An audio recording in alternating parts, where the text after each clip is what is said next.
All right, thank you. Welcome, everybody. I think some folks may join us as we work through the meeting. I first just wanted to share with everyone, as most know, Bobby Avery has changed her position or left her position at Lewiston Public Schools, and I've asked Ed Barrett to come in her absence. Ed, as everybody, most of you may know, is a longtime city administrator. And when it comes to building structures and providing guidance to this committee, I couldn't think of anyone else that would provide a steady hand there and some good leadership when the committee needs that. So welcome, Ed. I'm really excited to have you as being part of this. So today we're going to have a light numbers because, as I said, both Representative Cloutier, Representative Connor, and Augusta today. Marcella is on vacation, but the agenda is kind of light anyway today. We have two presentations, one from Shanna Cox and one from Misty Parker, and then an update from Bill Grant on the working groups and how they're doing. So with that, if Shanna is here, yep, and Shanna is in the attendees, so if somebody could bring her into the meeting.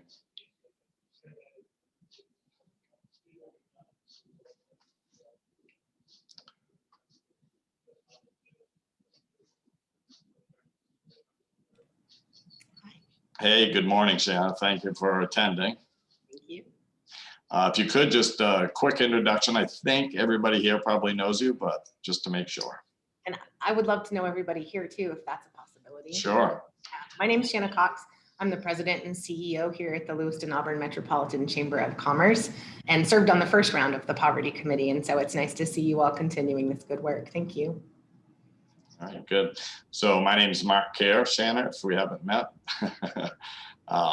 And then why don't we just pick who we pass it to? So I'll pass it to Tanya. Great, thanks, Mayor Kerr. My name is Tanya Bailey Curry. I am a psychotherapist at Bates College. It's nice to meet you, Shanna. Nice to meet you. And I will pass to Ed. I'm Ed Barrett, the retired city administrator in Lewiston. Nice to see you. Good to see you, Ed. And we'll pass it to Brian. Okay, thank you. Hi, Shanna. I'm the police chief here in Lewiston. We know each other, and in about a month, I will be the acting assistant city administrator. I look forward to working with you in your new role. Thank you, and I'll pass it to Jolene. Good morning, Shanna. Jolene Padara, United Way. Nice to see you, and I just kudos for all your great work. You're doing a great job. Thank you. Thanks. And let's pass it to Dr. Keene. I'm not a doctor, but I am Elizabeth Keene I'm St. sorry. Mary's. That's okay. I'm Vice President for Mission Integration at St. Mary's Health System. Good to see you, Shanna. And I will pass it to Jake. Good morning, everyone. I apologize if there was any conversation earlier. My audio connected to my daughter's AirPods and she's doing dishes. And she came down running, Dad, it's on my headphones. So, good morning, everyone. I'm Jake Langus, Superintendent of Lewiston Public Schools. Also a knee rehab patient. So that's why I'm rocking the t-shirt and you might see me move funky because I have to adjust now and then, but I'm not very mobile at the time. But thank you very much for the invite and I look forward to the work. And I'll pass it to Dr. Picker. Did you go yet? Good morning, I'm Bethany Picker. I am a family physician. I'm the program director at the CMMC Family Medicine Residency. Great. And I guess I will pass it to Matt. Yeah, so Matt's staff, but thank you. So I think we've gone through the committee. So I'll turn it over to Shanna and ask you to take it away. Thank you very much. It's a pleasure to be here, and I'm going to speak to you a little bit about Strength in LA, which is a workforce program that we support that has more than 30 partners in it. And I believe I have the ability to share my screen, so I'm going to do so now, in case that surprises anybody. Let me just adjust the width a little bit and make it larger for you. How's that? Are folks able to see okay? Okay, great. Yes. Excellent. So Strengthen LA is something that actually builds off some good work that the city of Lewiston started, and that Misty, who you'll be hearing from shortly, gets a big round of kudos for.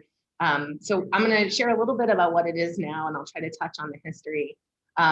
This conversation, I'm going to aim really through the lens of how this collaborative effort is aiming to address generational cycles of poverty. I think that's particularly the lens that you'd like me to share with you today.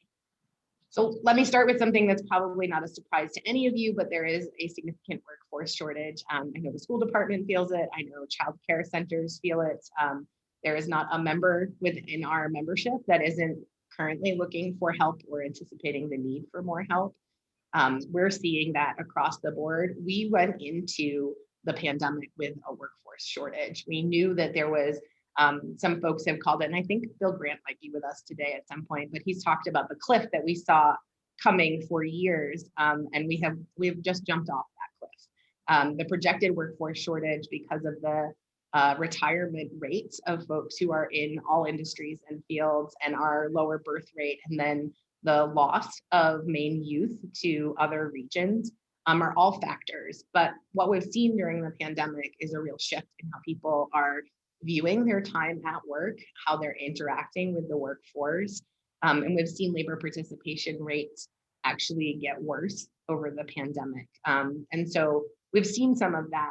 Part of the root cause for that, and which we're trying to address through Strengthen LA, is recognizing that people are making some really tough choices about how they earn their money and how they spend their time. And the things that have really surfaced over the course of the pandemic really hit on the fact that we have a lot of multi-generational homes. And so folks are careful about putting themselves at risk or bringing the virus home to anyone who might be under the age of 11 and not vaccinated, or to senior or older household members. And so that has become a problem that has grown worse with the pandemic.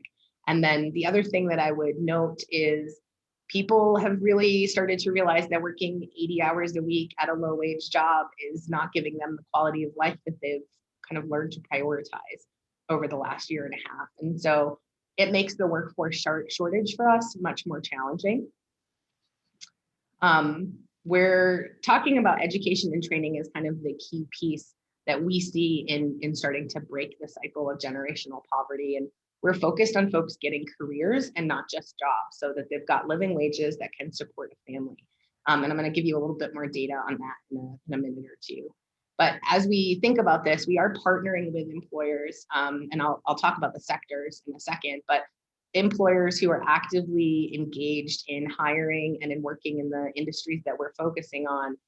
They're really important to make sure that we know what skill gaps they're seeing, what issues they might be seeing with entry level and above applicants or new hires, so that we can actually tweak our education and training programs in the region to address that. It's really important that we meet the employer's need and not just the individual's need. And I think a big piece of what Strengthen LA is thinking about how we bridge those gaps that lead to success, not just for our businesses who are growing our economy, but for the people by whom we're able to grow those businesses. And I am seeing businesses restrict their growth currently. There's construction companies who are investing in marketing for hiring instead of marketing for new jobs. I'm seeing construction companies who aren't bidding new work. I'm seeing restaurants and hospitality industries close for lunch shifts or close for a couple of days a week. And that really starts to have a ripple effect on the overall kind of local economy. And what we're talking about today is root causes and ripple effects. And if anyone has a question, please do ask as we go. So what is Strengthen LA? It's not just a program, it is a really comprehensive strategy where we're looking to transform the local workforce system. And I think one of the things that your committee is charged with is kind of transforming systems of its own. And as you know, when you're doing deep work at a system change level, it's harder work and it can take more time and more people. So it's a comprehensive strategy, but it's specifically aimed at leading to family sustaining wages that also meets the labor needs of our local employers. And we really do hold those two kind of goals in balance with each other. So for us, that strategy looks like having kind of a laser focus on the right sectors. And I'll tell you how we got to that in a moment.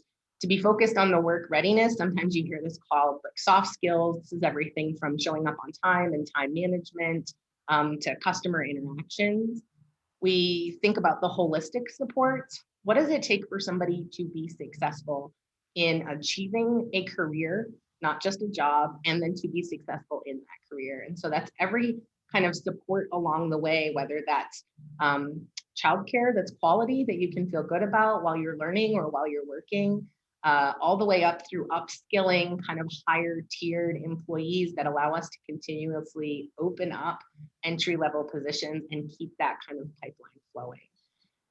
I mentioned this, but the curated curriculum really is saying what are the skill sets that are needed, what new equipment or new training has different businesses or industries put in, and how do we adapt their current workforce and the workforce that we're recruiting to really address what the current needs are. And I'm sure I don't have to tell you, but those needs are continuously changing in kind of the landscape that's changing around us. Like any work that is good work, in my opinion, we have to focus on meaningful connection. It can't just be transactional. There has to be a component where we understand both the needs of the employer and the needs of the participants that are kind of coming through the Strengthen LA pipeline. But most importantly, we need to support good connections and relationships among our partners, and you'll see who they are. Targeted recruitment is maybe the part that's the most challenging right now, and it's not just for us, it's for everybody, but being really clear about where folks are right now, like physically, what they're reading, where we can find them, and how we can get them to think about what their future potential is a little differently than they've maybe thought about it in the past. So why did we start with Strengthen LA? It really is about our people. It's about our employers and our economy. And I think I've kind of articulated that. But at the end of the day, where I sit currently on Lisbon Street at 415, I'm abutting the Tree Street neighborhood, and there is a wealth of human potential in our neighborhood.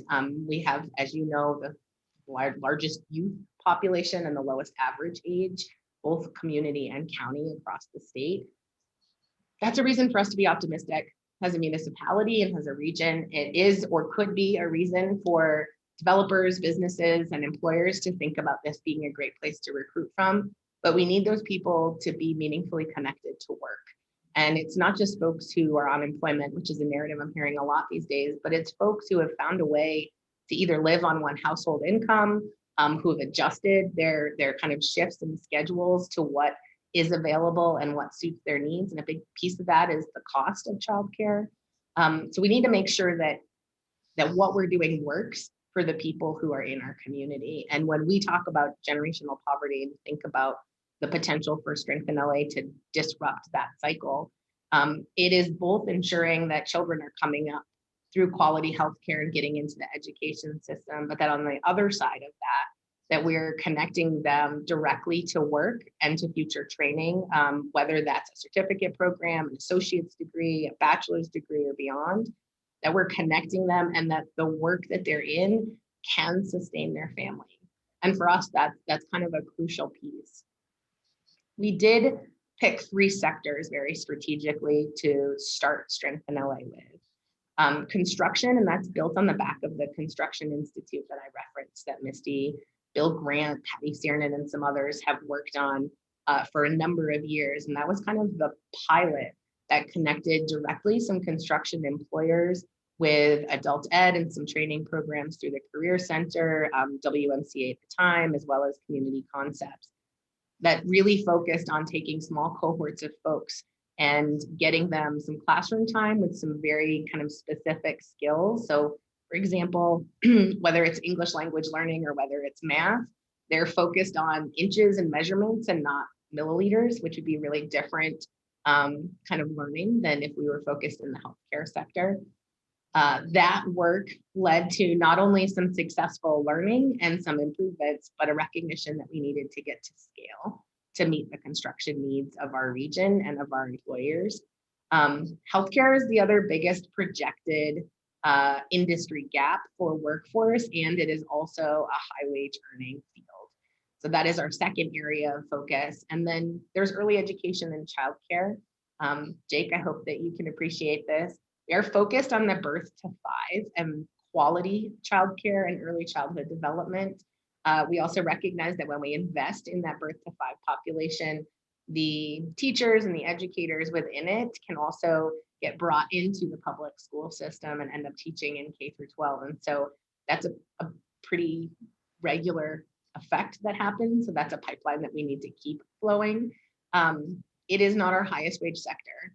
We have focused on it because it is the key that unlocks our ability to be successful in other sectors as well. So this is part of how we got there. I love a good chart. Not everybody does. The size of the bubble kind of shows you the reference of how large. The larger the bubble, the larger that is for an employment sector within Androscoggin County's kind of overall employment landscape. The further you go right, the more that sector is growing. This is the pace of growth. Negative growth would be over here to the left of the black line. The higher the bubble, the higher the wages. And so we really are focused on large sectors that will continue to grow that also have high paying wages. So those are the 5-year employment growth.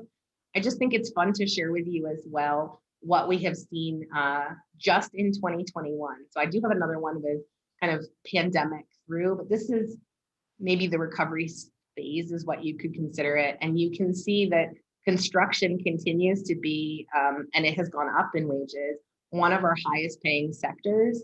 It is a large sector and it has the fastest growth. In fact, it was the only one that remained at positive growth throughout the entire pandemic. Education and health is in here, and this is where our healthcare services are. And while the growth has not yet fully caught up to where it was pre-pandemic, it is still a well-paying sector that is a large portion. It's the largest portion of our employment in Androscoggin County. So a little bit about how we get this done and how some of the partners that you might consider in meeting your own goals kind of show up in the work that we do. We have a steering committee that's tasked with making the kind of overall strategic direction of Strength in LA, some of the biggest decisions. You can see all of these partners sit on the steering committee. The Chamber of Commerce is the backbone organization, so we support the administrative functions. We support some of the marketing. We house and employ the staff person who's pretty much full-time on both coordinating this effort and implementing the tasks that each of the working teams kind of charge him with. And that's Dylan Fulgham, if you've had a chance to meet him. There is an executive committee that meets twice a month that has a kind of narrow but clearly defined set of decision-making authority that allows this work to be nimble in between kind of the monthly cycle of meetings. And we have an employer team, and these are organizations that work directly with employers and engage employers. You won't see a lot of private sector employers on this team, and that's really a recognition that we cannot engage the employment sector if we ask them to show up to a regular team meeting or committee meeting. And so this group is a group that is focused on making sure they're building relationships and going to the current employers. The training and education team works pretty much a quarter ahead to make sure that all of the training, certificate, application and entry kind of timelines of all of our education offerings from adult ed all the way through higher degrees at a number of all the regional institutions. We also include UMA in that, who has a great dentistry program at USMLAC. And so this group is not just looking at their calendar, but starting to look at how they can align the calendar with the needs of the sectors that we have. A kind of case example that I like to offer is we have between 4 and 6 CNA programs that start within 2 weeks of each other. So they're competing for the same pool. If we have somebody who's interested in becoming a CNA and getting into the healthcare pipeline and they miss that deadline, they have to wait 3 to 4 months to start again. And so that's part of what we're looking at when we talk about kind of transforming the system. This is our participant team. These are the folks that are focused on either already having the existing relationships with people who are great candidates for Strength in LA, or going out physically and making the new relationships and actively recruiting. I think this month of July, next month, almost this month of July, we have 7 engagement events where we'll be doing recruitment activities, having conversations, and kind of getting people into the pipeline across the month. I'm mindful of time, so I'm happy to take any questions or speak more about anything as it relates to your kind of specific area of interest. I know that's a lot all at once. Sorry, guys. No, I thought that was a great, you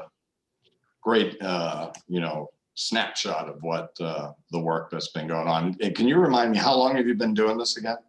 So we launched Strengthen LA publicly at the annual awards meeting in 2020.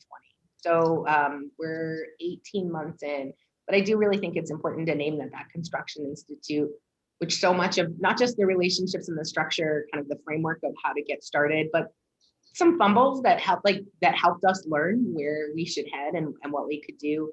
I think that program had been around for about 4 years. And so, and our traditional workforce system has been around as long as we've been waging the war on poverty, right? So decades. Shanna, is this PowerPoint on your website, or could you email it? That's a really great question. And I'll throw the website into the Strengthen LA has its own website. And so I'll throw that into the chat box for you. But no, Jolene, and it probably could be, actually, now that you mention it. I can work on that. It's a great suggestion. All right, thank you. You're welcome. Thanks, Tanya. Thank you. So Shannon, excellent slideshow. I was trying to take notes as fast as I can, so that'd be great if we could see I can send you guys the slides no matter what. That'd be great. Sorry.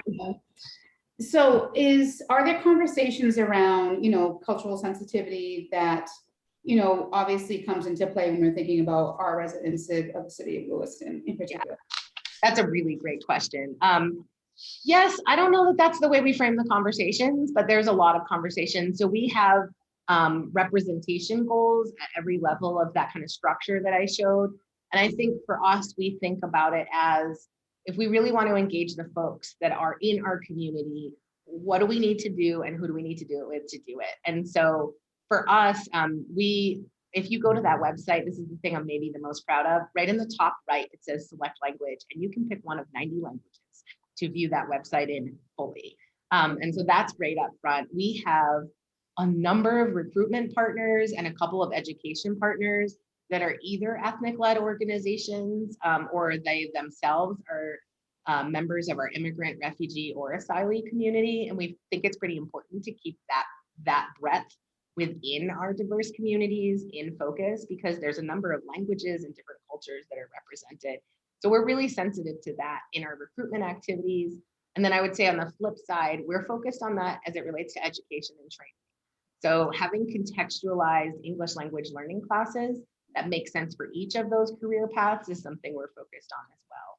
If someone's going to take the time to learn English so that they can get into an entry-level job, we want them to have the language they need for the career pathway they've chosen. And so for us, I think those are the ways that we think about it. We have had some preliminary conversations about how to support employers in hiring from diverse communities. And I think there's a lot of work ahead on that front, but because there's not much we can do with that if we don't have a pipeline of recruited participants, we're focusing on the front end first, but we continue to hold that as one of the growth potentials. Excellent, thank you. Yeah, great question. Yeah. Are you tracking what you're finding in terms of the people you're dealing with trying to get into the employment, what the barriers are that they're facing that are the biggest hurdles for them to overcome? Yeah, we're tracking which method they came into us from. We're tracking we have a pretty robust, and we're just starting on the tracking components and are building out our evaluation over the next year. It's kind of our second year growth area. We focus on where they come from. We've kind of asked them some preliminary questions to know who we should refer them to that kind of gets at some of the barriers without saying like, what are all your challenges? We are trying to stay asset-based too. But we are figuring out what support they currently have, what support they're eligible for, which of our many partners might provide that, whether that's housing or food assistance, childcare. And then we also are connecting them with training dollars in a number of ways, and that it's a complex public funding system for workforce, but we track all of those pieces too. Yeah, I think it would be helpful for our work as you get more data, to share it with us so we know and can help to identify areas that might need additional attention or coordination or work? I think that's exactly right, Ed. And I think it would be really helpful to, as you all focus on the education system of Lewiston, I think that it's helpful to think of what different opportunities to strengthen folks. And I think maybe one of them is actually catching the juniors, 16, 17, who are very likely to get disconnected from the workforce, and figuring out a way to intervene there. And we haven't yet dropped down to that. Right now, most of our participants that are coming in through the youth of 16 to 24, kind of the eligibility of youth lens, we're catching them already disconnected. And so I do think there's like a gap in the overall kind of cradle to career pipeline that we haven't expanded down with, and that there's an opportunity for the school system to expand up with. JMG does good work, and the aspirations coordinators. So, I mean, there's lots of potential, but I'd love to see that more. And that's me personally speaking. I'm not a voting member of the steering committee, but that's the growth I think that we see could transform the full system of poverty. You had mentioned the whole, that your work involves holistic approach, and maybe I missed it in your presentation, but can you just explain what that means in your work? To the poverty committee, I think the holistic approach is, if we identify a student in poverty, we look at the whole family. And, if there are any barriers, that we try to address that with the family. Yeah. Can you share what that means for your work?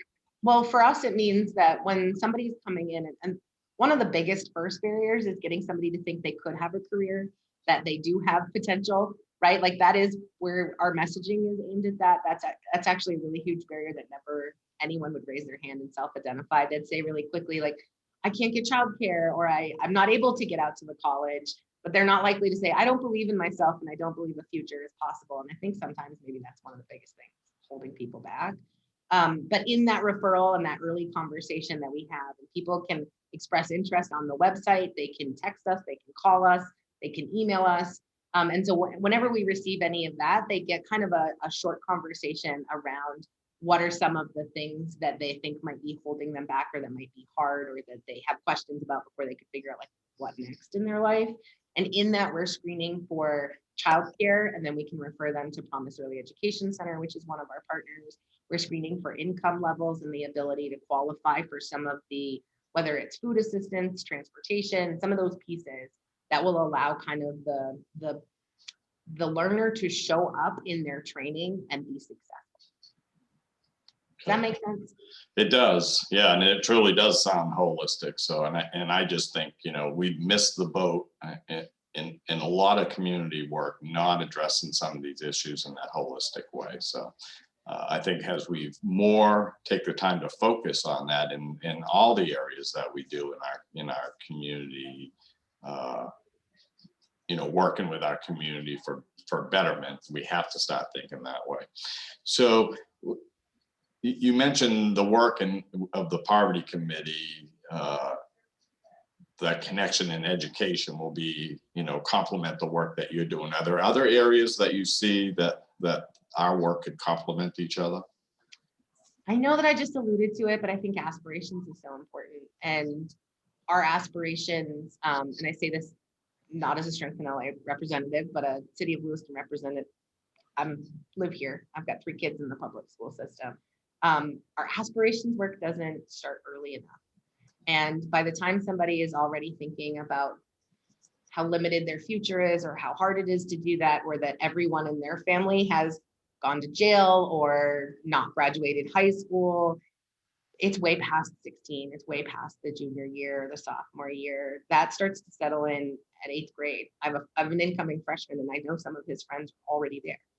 And so there's an aspirations thread that College for Me in Muskegon used to have some programming around, and that we here at the chamber are trying to figure out our capacity to do some of that aspirational work. LEAP is a piece of that, and how we kind of pull that thread forward into the pipeline of Strength in LA, because the chamber's workforce work, a large portion of that is Strength in LA, but we have other aspects beyond it. And so that's something that I'm noodling through, and I don't think there's a silver bullet for, and it's not as simple as, but could be supported by like future college graduate or, future engineer, president, electrician t-shirt that are handed out in kindergarten or third grade. But there's an aspiration component that no matter how much all of us are doing on the back end of trying to catch people downstream, the first thing we have to overcome is getting someone to hear us and believe in themselves. And that work is so deeply rooted in childhood development and the early stages of growth that you in the school department has a unique opportunity with the sheer amount of time that your staff spends with students, that you can counteract some of the negative messages they might be getting in other areas of their life. All right, thank you. Any other comments or questions? Jake? I mean, I don't want to be redundant, but I couldn't agree more. Many of us on the screen have kids in our school system. We know each other, we know each other's children, and we care deeply about it. But I think when we tie the dots between education and workforce is really, as a school system, what are we doing to prepare our kids for the workforce that right now we have a shortage in? And how do we facilitate that sooner? I think the dynamic of just being educated, if you will, by an institution until you're 18 or roughly thereabouts and getting a diploma and then making decisions about that is a practice of the past. And I have some strong feelings and big passions about getting kids into workplace settings, shadowing. I think there's great value in knowing what you don't want to do as early as possible, as much as there is in knowing what you want to do. So when we talk about aspirations, I want kids to experience things that say, you know what, not for me. I think that's as critical as anything. And I think we can do a good job as a community helping provide those opportunities. So I'm excited for what's coming next. I really think it'll be better than Jake, but I'm so excited about everything that you just said, Shanna. I think the idea that we're waiting until 15, 16, it is that downstream kind of like catching, trying to get the net big enough to catch some of these kids. And, but that upstream parable has always been the way, like, let's avoid that downfall. And then we don't have to catch. It's not such a heavy lift either. And, I think what I see with a lot of the young kids that I work with, on a social emotional level is they're experiencing things that are far beyond their chronological age, and they don't see themselves in the workforce. They don't think that that's them. So the sooner we can have people come in with similar stories that, may mirror their households, then they connect to hope. And there's always forward movement from that. So I'm so excited. So excited. Ed? I guess this is a question for Jake. I know there's been a lot of research that basically shows that teacher expectations of student performance feed right into this aspiration problem. That if teachers don't think the students can be successful, they won't be. And I'm just wondering whether we have a real handle on that in our school system and how we're trying to address with our teachers and others who come in contact with students, the notion that all children can be successful, and just beating that into people over and over again so that they don't inadvertently fall into the trap of, well, this kid's from a poor family or this kid's a minority, he can't be successful, I'm not going to waste my time. Yeah, I could stump on this for some time. I'm sure you could. Really the root of the work that we're doing and the focus I keep coming back to. I have some anchors that no matter what I do, I always go back to that checklist and I say, okay, does this align to this, this, and this? And one of those anchors is excellence through equity. And part of that component, that conversation is we need to create an environment of high expectations because the kids will go there. It's really an adult concern and something that we need to grow. And I don't mean that as a negative. Some of it's bias, some of it is well-intended. And I'm not throwing anybody under a bus, but the reality is people want to do good things for kids. And what a sweet child, boy, student, girl, whatever, I'll give them a passing grade. I know you struggle with this, but I don't want to hold you down. But you know what? You are holding me down, and you're holding me down every single year, year after year. And when I graduate, I won't have ambition, skill, or a belief set that people think I can do it. because I was kind of slid through the system. And so, again, I think some of that was well-intended constructs, but it's hurting our kids. And so I'm with you 100%, Ed. Can I add one thing? Sorry, No, which please. is of the list that Ed named, which is exactly the right list. I can say also zip code or neighborhood. And in our community, the data tracks that there's disproportionate inequity and outcomes in the Tree Street neighborhood. And we know that about health, we know that about socioeconomic, we know that about aspirations and attainment. But I think one of the things that's interesting is, so I'm a Tree Street resident. I own a property in the corner of Bartlett and Ash. And I can tell you firsthand how many times both educators and parents of my children's friends made a whole host of assumptions about what kind of kids I had, what kind of chances they had, what kind of home I had because of my street address. And I know for a fact, because I have friends who are employed by the school system, that is an assumption that's held by many and can and should be questioned. And I know that ends up being a really significant factor, both in the regards that you say, Jake, because I do see the student too. It's recognized that they come from a home with a lot of challenges, and the way to help them is seen as that, which is not helpful as soon as they turn 19 and can't hold down a job. But that also there's some who are like, I might as well just write them off because it won't change. And I think that fixed mindset is the thing that's most hazardous. Sorry. Thank you. Mm-hmm. All right, just in the interest of time, so I'm going to share this, but Shanna can correct me if she'd like. I have found Shanna in her position of leading the chamber to be very accessible to the community. So I would encourage the committee, if they have further questions that are developed as we work through them in the coming months, but more specific to this presentation as well, please don't hesitate to at least to reach out to Shanna. And she's got a terribly busy schedule like all of us, but I can assure you she will get back to you. She even puts me on pause once in a while. So, but it's very understandable. So Shanna, thank you so much for taking some time with us today. Thanks for hearing me, guys. Have a great day. Good luck in your work and do reach out. Thank you. All right, so next is Misty Parker, who has just done an incredible amount of work in our community in so many areas, but a lot of it focused on community well-being. So good morning, Misty. Hi, can you guys? We can hear you, but not see you. Well, we could hear you. Okay, you should be able to hear and see me now. We can. So thank you so much for attending this meeting. If you don't mind, just kind of introduce yourself to folks and share with them, your history here in Lewiston. Yeah, so hello, my name's Misty Parker. I am the Economic Development Manager with the City of Lewiston. I have also been directing our choice neighborhood planning and now jumping into implementation work since 2018. You guys might question, why is an economic development staff person leading neighborhood planning efforts? A lot of what Shanna had mentioned before around workforce shortage, generational poverty, challenges in our community, working with our employers who are trying to expand and grow here.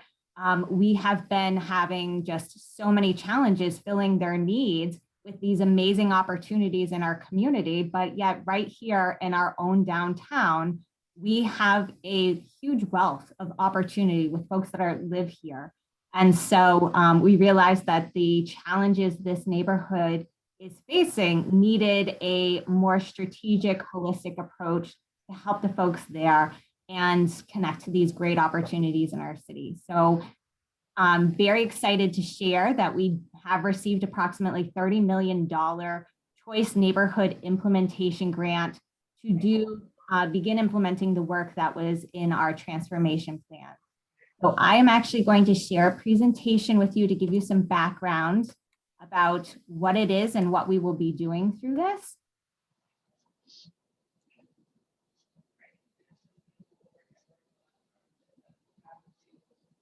And I'm going to fly through some of the housing pieces because I think what will most relate to the work that you guys are doing on the poverty committee may come out of our people plan and neighborhood plan, but it is all related.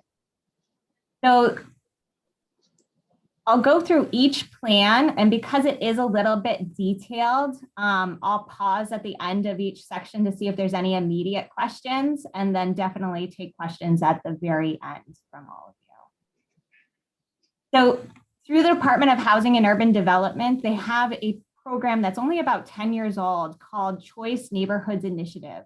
It's embedded with their public housing department. But years ago, the HUD recognized that just replacing distressed housing in a distressed neighborhood with high poverty isn't enough to really change what's going on in that particular neighborhood. And so they developed this program that really focuses on 3 different areas. It's about replacing distressed public housing. It's also about adding critical community improvements in distressed neighborhoods so that it can attract private investment and create the conditions that anyone would choose to live in. And it's about supporting the residents within this public housing to help them achieve better outcomes in the areas of health, education, and economic stability. So our proposed housing plan that we will focus on, about 70% of our funding, is going to replace several different distressed public housing developments with 3 very strategic new developments in our downtown. The red area on the map is what is our qualified choice neighborhood, but through our work and the high rates of childhood lead poisoning and the high rates of crime, as well as the highest concentrations of poverty, we're all within the Tree Streets neighborhood. We're strategically starting our work there. Misty, sorry to interrupt, but the slides aren't advancing for us. We're still only seeing the first slide. Uh-oh.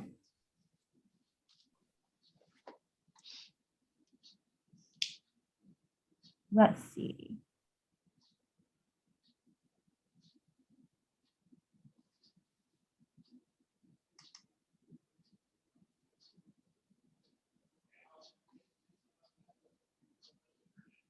What do you guys see now? It says replacement slide. Okay. Or replacement sites, I'm sorry. All right. Do you see the whole map now? We see your presenter view.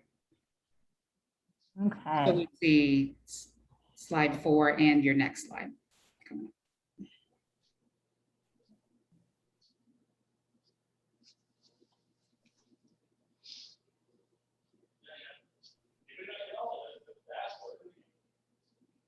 Is that better?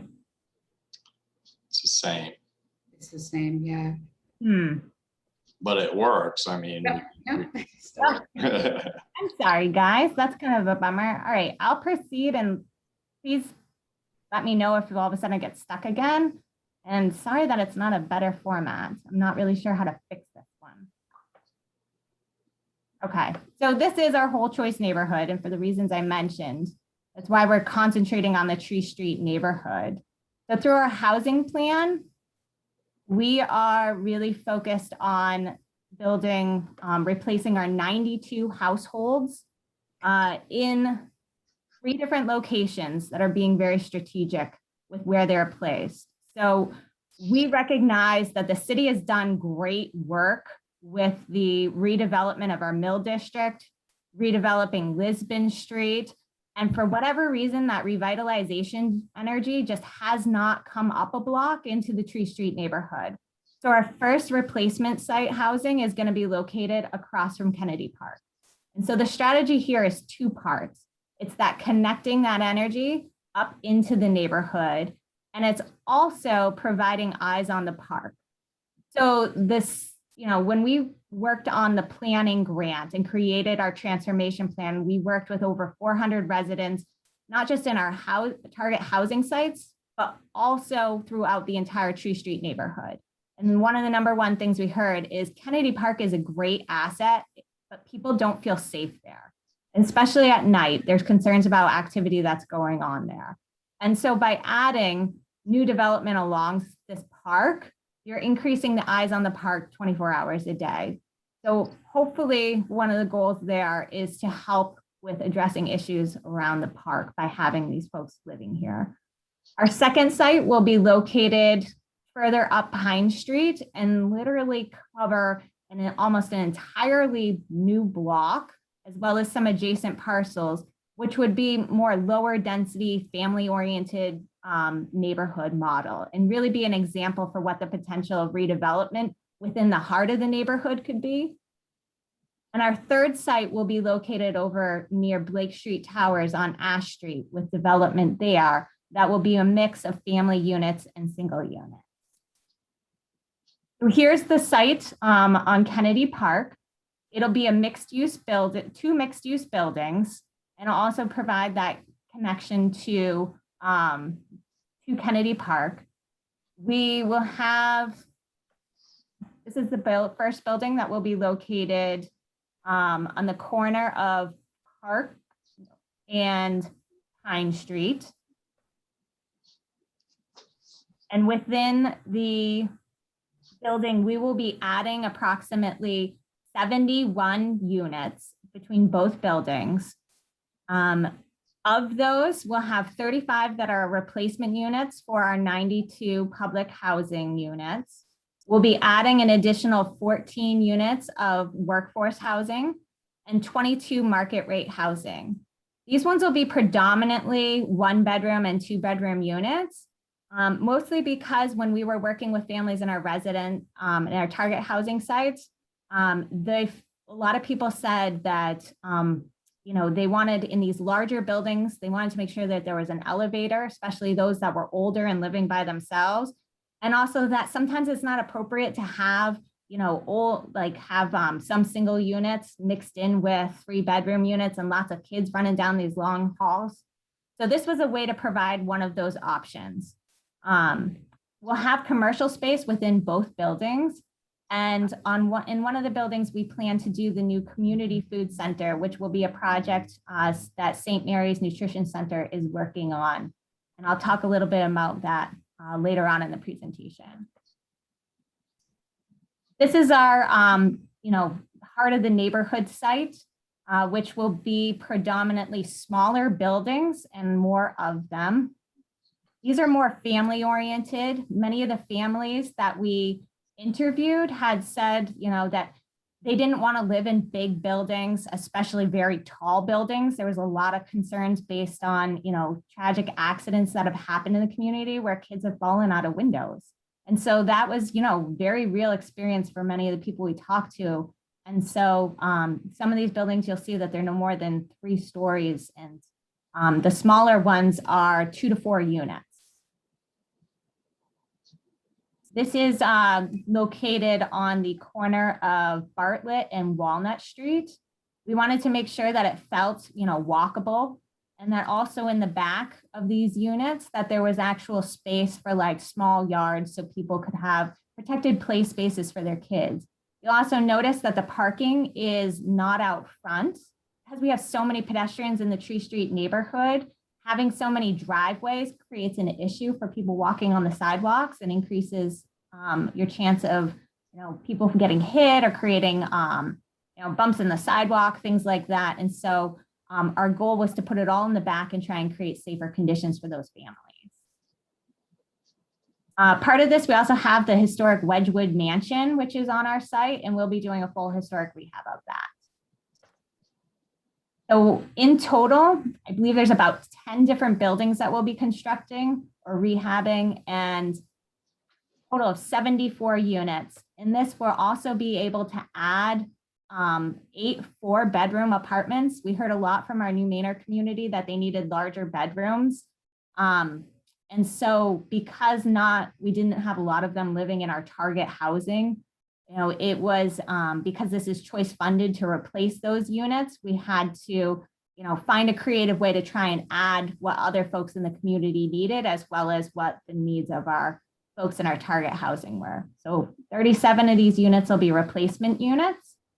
12 will be workforce units that are new to the market, and 25 will be unrestricted market rate that are new. This is our last site that will be over on Ash Street.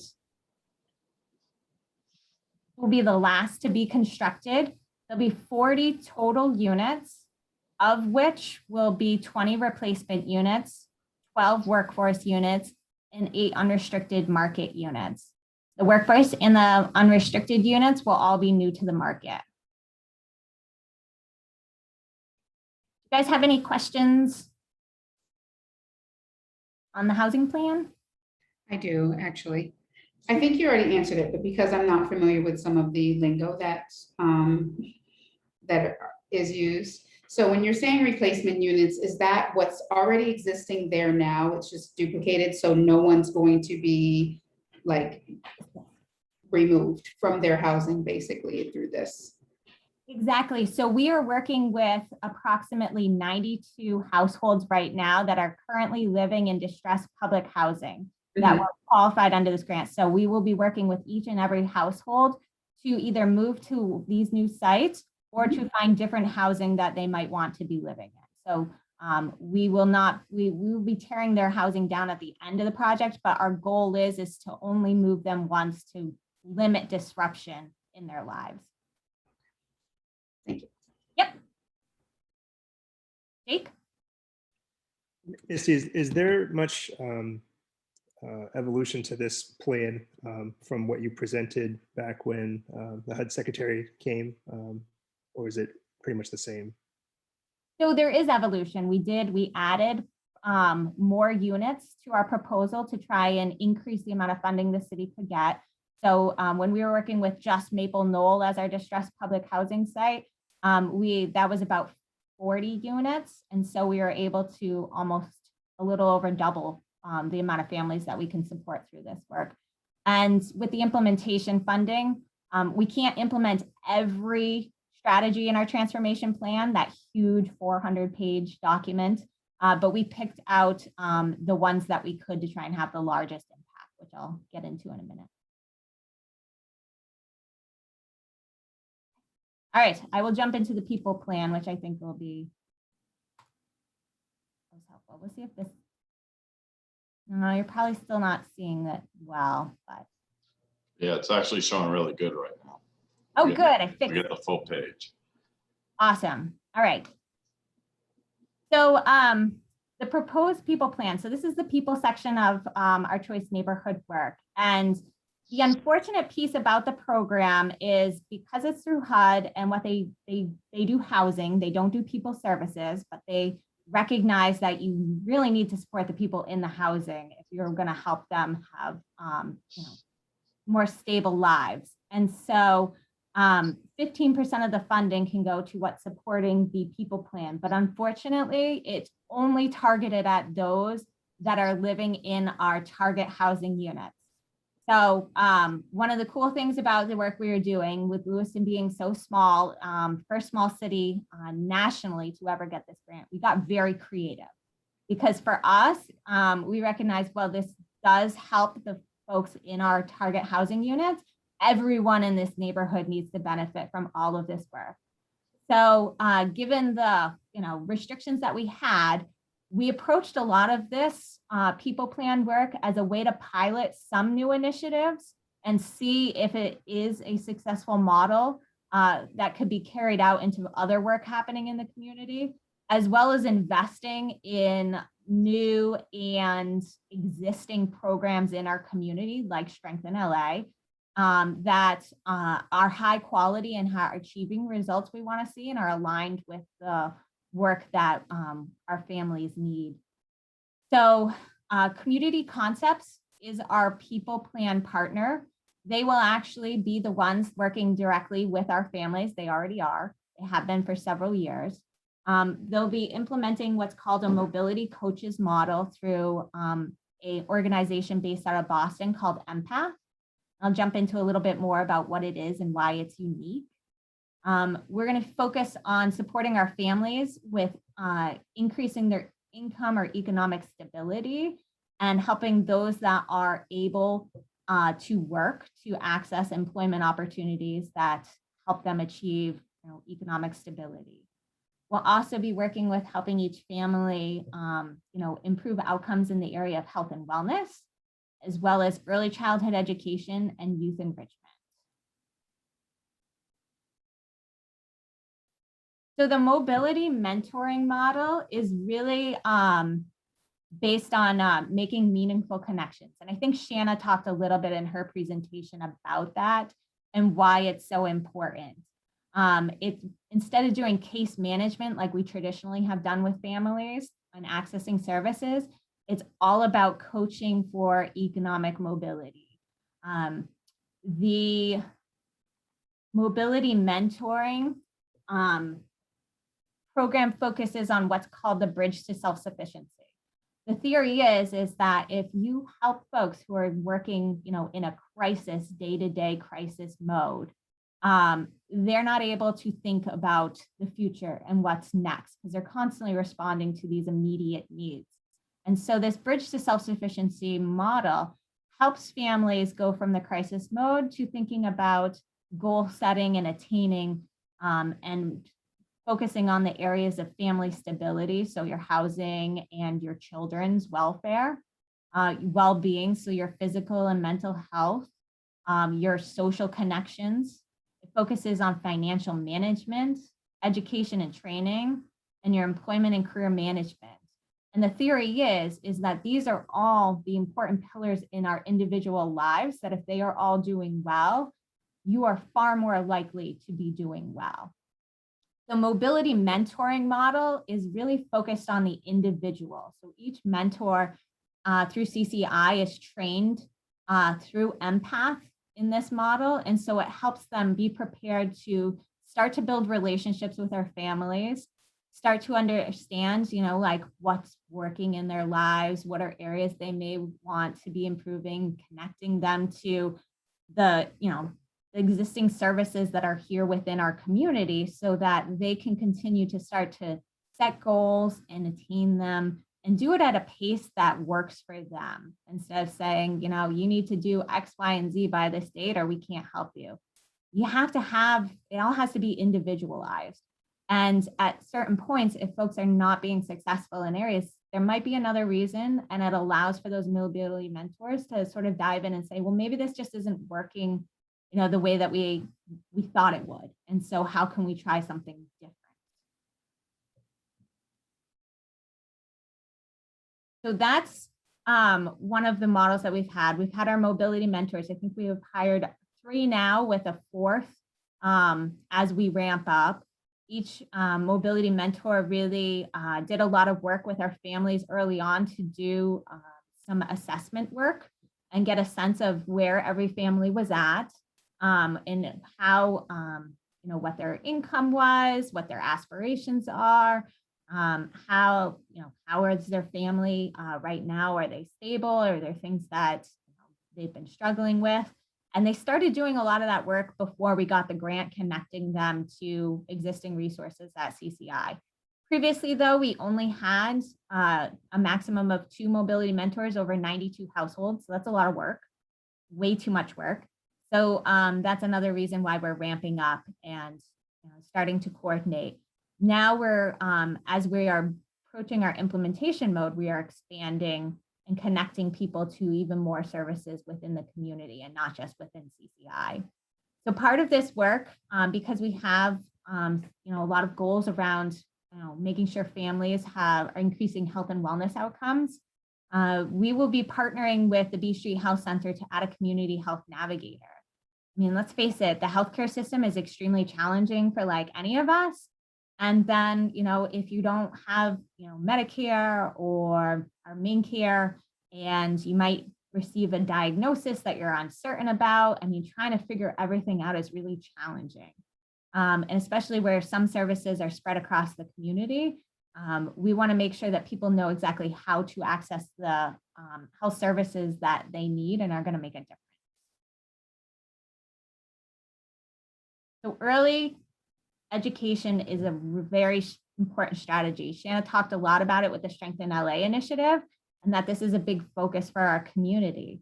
One of the reasons we're focusing on that is we know that children in our community, if they can enter kindergarten ready to learn, they are going to be far more successful despite whatever their home life might be like.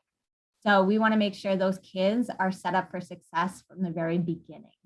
Of our target housing residents, we have approximately 30 kiddos that are under the age of 6, and only 2 are connected to any sort of early education right now.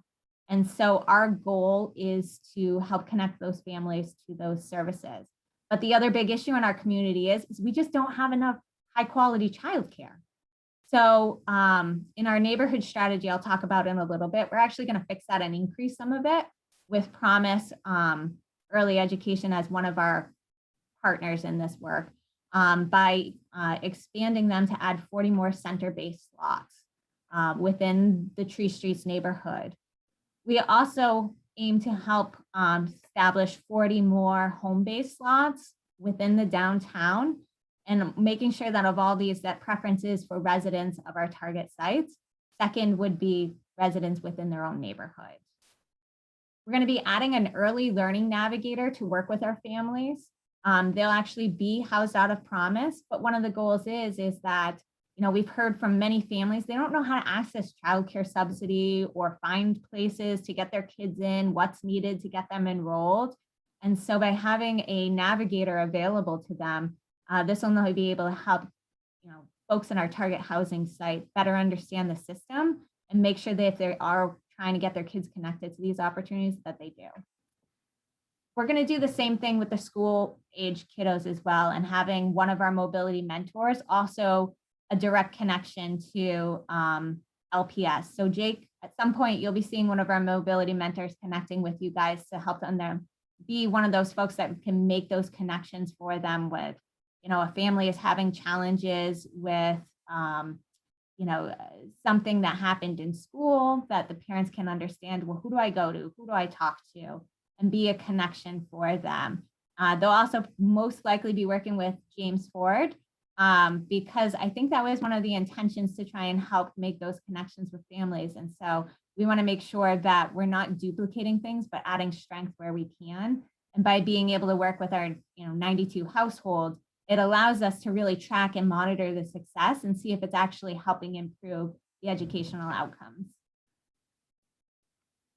The other thing is that we heard from a lot of our families, because we have such a high population of kiddos, is that, youth enrichment, that time outside of school, it's so valuable and important with what they're doing. And many of the families, I believe it was about 60% of our families that had kids in the school system said, the school system is great. They were very happy with LPS.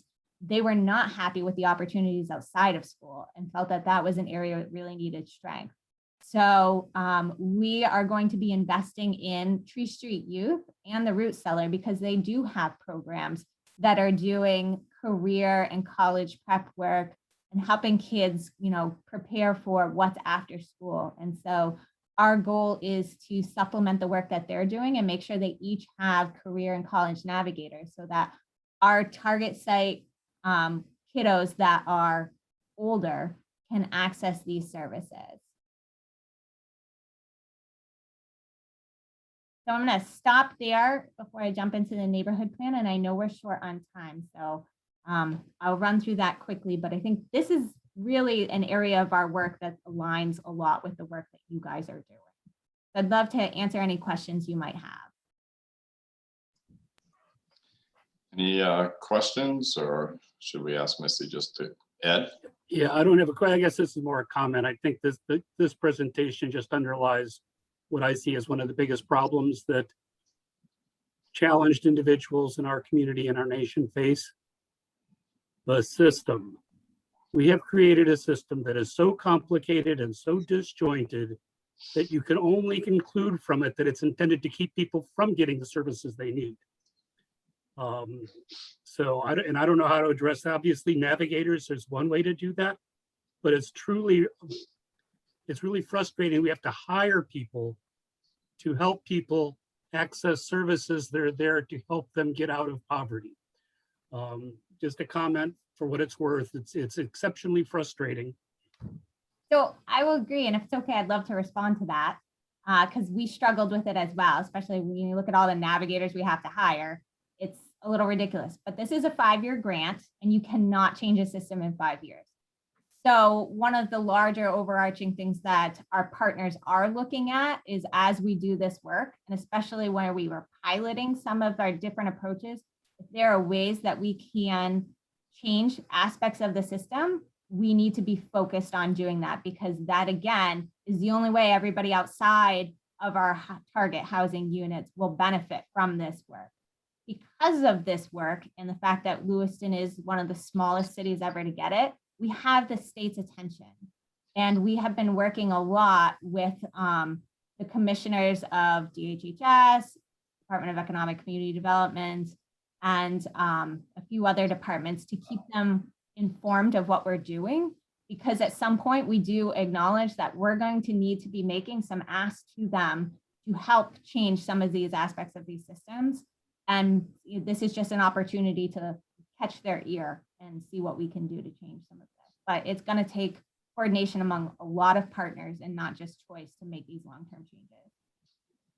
And so I'd just like to quickly add, the previous work by the poverty committees, it was the same message that, connecting folks to the systems. So we also have been talking about the importance of navigators to get families and students connected. And then to think that, there's two different directions. I mean, because we have to have navigators who are culturally sensitive, because there are many needs in our immigrant community that are much different than, other communities. So that's going to be a challenge as well. I would just like to comment. I think the navigators are definitely important, but I think, Shanna had said aspirations, and I think for those that are living in generational poverty, they don't know what they don't know. So that navigator really has to, kind of put the fire in their belly, and, things can be different. You can get an education. I always say, just sitting down with a family on Sunday night and looking at the calendar, and do you have, have you meal prepped? Are your clothes clean? Do you have to iron something? I mean, just the basic things of life that, those are just nuggets that are missing. Absolutely. That's a big part of our mobility mentors and the work that they'll be doing with their families. It's that, how do you help folks, just not just address the crisis of today, but get to a point of like thinking and dreaming about the future and where you want to go, and then showing them incrementally, like, you can do this, you can get there. Jake? I would just add, and I know Misty's passionate about this too, but we have, there's a couple of veins here. One of them are youth that are slightly breaking away from what the family does at home. Even if they have good, safe living that they're going home to tonight. There are some students that we're seeing at the late, middle, and upper level that want to go clean their clothes somewhere, want to take a shower, want to grab a healthy meal with some routine and get tutoring if that's what's needed. And so we're working on some of those structures internally, just to share that with folks. And also, I think that one of the critical pieces, and I know Misty's touched on this, but I feel like I just need to say it out loud, is that community collaboration piece, because we can send all the navigators out into the community that we want. They need to know who they're talking to, or they're not going to talk. I know that we've worked closely with some community-based organizations on some efforts, and the reality is that kid who's not returning to high school right now is not going to knock on my door to say, I want to go back to school. But they will knock on the door at Tree Street, the Root Cellar, Mears, what have you. So we have to make sure that those connections are all laid out. Okay. Tanya? Jake, somebody always says what I was going to say right before me, so well said. But I think two things. I think another thing that we have to really kind of elevate is, traditionally these navigators don't make enough money, and they are taxed so heavy. So not only do they have ginormous caseloads, and I think this has, the money that is being allocated will help with some of that, because they won't have such high caseloads, but the work is still really heavy and emotionally taxing. And a lot of them have been in poverty themselves. So there's that shared lived experience that is helpful, but also can be re-traumatizing. And they're oftentimes just slightly above the poverty line themselves. So I think that, that's something to really think about and be mindful of. And then secondly, I think, again, back to the cultural sensitivity that I spoke of with Shanna, I think it's important to remember too, that we have such a wide variety of, race and culture in Lewiston. And oftentimes we kind of cookie cut and say, well, we have like, a lot of new Mainers or immigrant refugee families or asylum seekers, and, we need these languages or whatever. And we box this thing in, but we forget that we already had this racial category or this racial category, and their needs may be different. So I think that I hope that the thought is to tailor what those needs are for whomever is occupying those units. Absolutely. Yeah. In our hiring consideration, CCI, made a huge effort to try and, keep that in mind when they were, designing the positions, recruiting for them and so forth. But it's not a perfect fit. And with 4, you can't find someone. So one of the things is we have the way we're designing our people plan is to have relationships with all of these different community partners and to identify, if something unique comes up, that they know where to go and how to support a family in that, because you can't prepare for everything. And it's going to be really important to think about that. And that's part of what was attractive about MPAS mobility mentoring, was that training around how do you tailor this work to what exactly the family needs, as opposed to what we think will work. So we're hopeful, but we have 5 years that we will be doing this work and learning and changing it every step of the way. All right, if I could just remind folks, it's 11:15, so we do have to try to move along a little bit. And we have Bill Grant waiting to give us a quick presentation. So sorry to say that, Misty, but I just have to try to remind folks. But if you could take us to the next step. So I'm gonna not share the presentation and just kind of highlight what the neighborhood aspect of the work is, because it relates to a lot of what we've already talked about. So the last 15% of the funding is going to be used to doing critical community improvements in the neighborhood. And so these are things that will help create the economic conditions that will allow the neighborhood to be a place that anyone would choose to live, and would also start to attract private investment into the area. So what we plan to do is we're going to partner with the St. Mary's Nutrition Center with doing their community food center they've been working on for several years, which is modeled off of the Daily Table in Massachusetts and just outside of Boston, which provides low to no cost food for people, but is set up like a shop. So you don't feel like you're going to a food pantry. But we have a lot of people in our community that could buy food, but they can't afford to buy full price at the grocery store healthy food. And so this is a way to provide a need in our community that's not presently there. There's also workforce development aspects of that work. So people can get training in food service industries, which is one of the biggest employers in our community, or at least that our residents are accessing jobs from. We also will have an incubator kitchen that's commercially regulated, licensed, so that startup businesses that are getting into the food service related businesses have access to that licensed space and cold storage, dry storage, things of that nature. So we want to be a startup, allow startup businesses to help get over that first hurdle, which has been a need in our community for a long time. And that'll be located across from Kennedy Park. This also will be a store that anyone can go to regardless of their income. And so the way it'll be set up is that you pay what you can, and they'll have structures in place. I think it's also going to be set up as a co-op too. There's a lot of work ahead, and it won't be open for several years, but they are hard at work, and we want to fund a portion of that so that they can have the space in a location that will be valuable to the community. We're also going to be supporting B Street Health Center and expanding. Right now they provide your just basic health services there, but they have the need to expand and bring in their pediatric dental as well as mental health services. So a portion of the funding will go to that. We are also looking at a home ownership program, because a big push for a lot of this work is to get a lead-free tree streets and also create pathways for home ownership. So by building new homes that are lead-free and available for folks that are up to 120% of the area median income will help stabilize the neighborhood as well as, help connect people to pathways for home ownership. So another strategy that we will be focused on is adding neighborhood Wi-Fi, especially to the new buildings that we'll have. Wi-Fi is it's such an important resource. So we have funding available to help do that. The city is actually expanded and piloting Wi-Fi in Kennedy Park right now. So you can access the library's Wi-Fi from the park at this moment.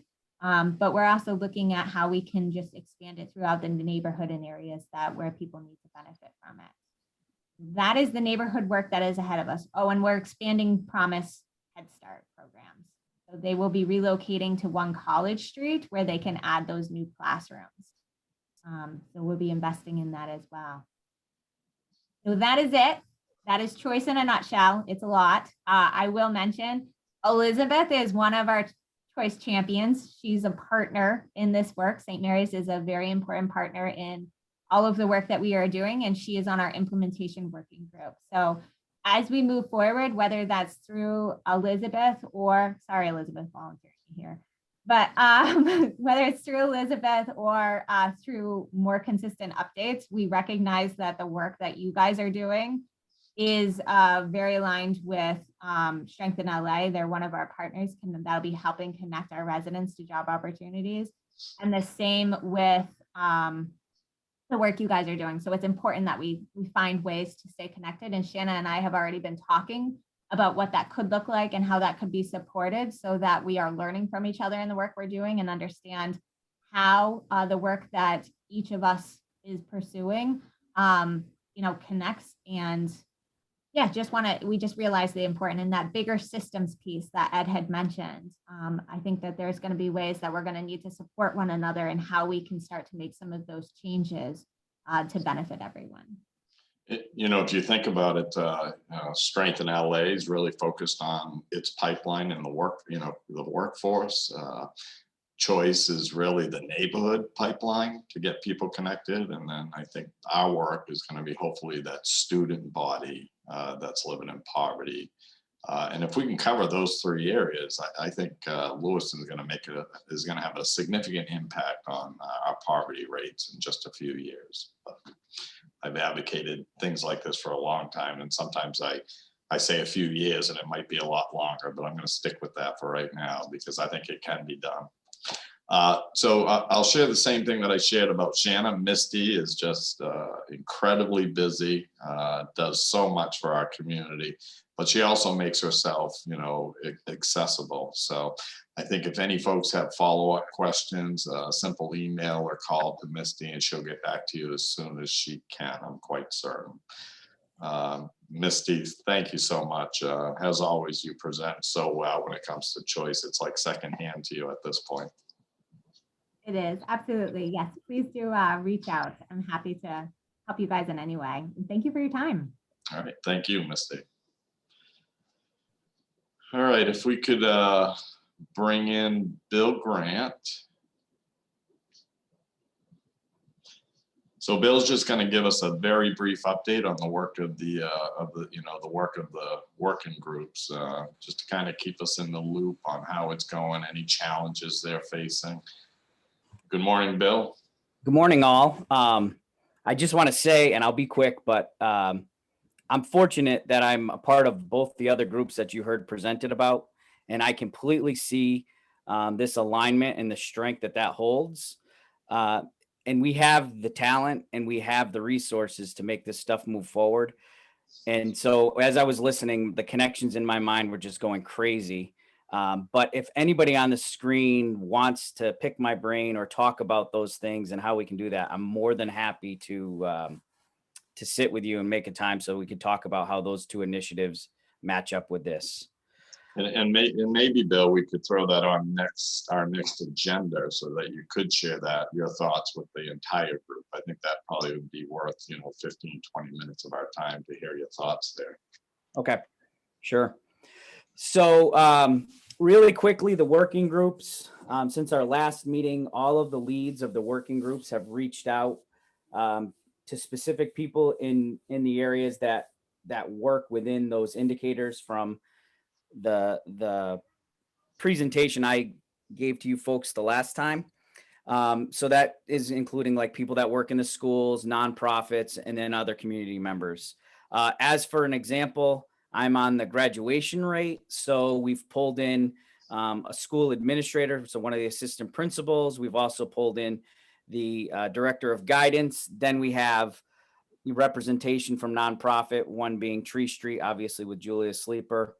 And then we actually we have a student, I'd say a student that has experienced dropout and also has experienced multiple pathways to earning a credential to be a part of that group to kind of inform what we're doing. So now that we've recruited members in the month of July, the groups will be meeting, and there's really going to be two main objectives with that. One is to review the report indicators so everybody understands what we're trying to work for. And then the second thing will be establishing a protocol for meetings and decisions. Two people in the community have kind of volunteered to help with that protocol decision-making thing. One is Julia Sleeper. The other one is Jennifer Tyner, who happens to be our adult ed assistant director, and really looking at how you can efficiently make decisions as a group and move this forward in a time frame that doesn't get bogged down with what ifing things or different things like that, but everybody has a chance for their voice to be heard. So finally, what'll happen for our next meeting is I imagine the group leads will be joining this meeting and presenting to the ad hoc committee what their kind of representation is on their committee, on their group, the final representation, and how that group is going to conduct business for their meetings moving forward. So that's where we're at. I promised I'd be quick. I can go on. So one quick question, Bill, are the groups kind of keeping the line of communications open between themselves so they are not becoming these isolated islands, that they're actually?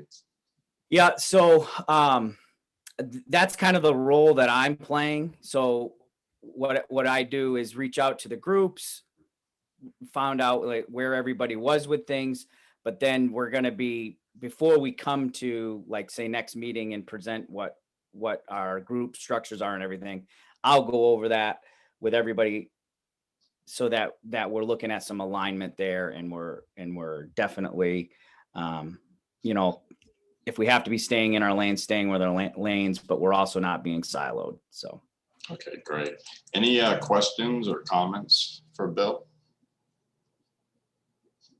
Okay. Bill, thank you, because you're really picking up the big load with this ad hoc committee and really kind of focused on keeping the working groups in good shape and identifying barriers. So thank you so much. no worries. All right, folks. So we are getting close to 11:30. Hopefully you've noticed I've tried to kind of put future agenda items for us to have for us to give that thought and as we go through meetings. But I'll encourage folks, I'd like to get everybody out of here by 11:30, and I have to strike off to Augusta to do some advocating on behalf of the city. But if anyone has, thoughts on the agendas and how we're moving forward with them, please don't hesitate to email myself or Ed Barrett with suggestions. And if you have general suggestions about this work, I would encourage you to do that as well, to email us, and we'll try to get that incorporated, or at least have that discussion amongst the group. Any questions or comments from committee members for now? Okay. Well, thank you all for attending this meeting. There was a lot of good information. I actually got me re-excited and invigorated about the work. So thank you and have a great day.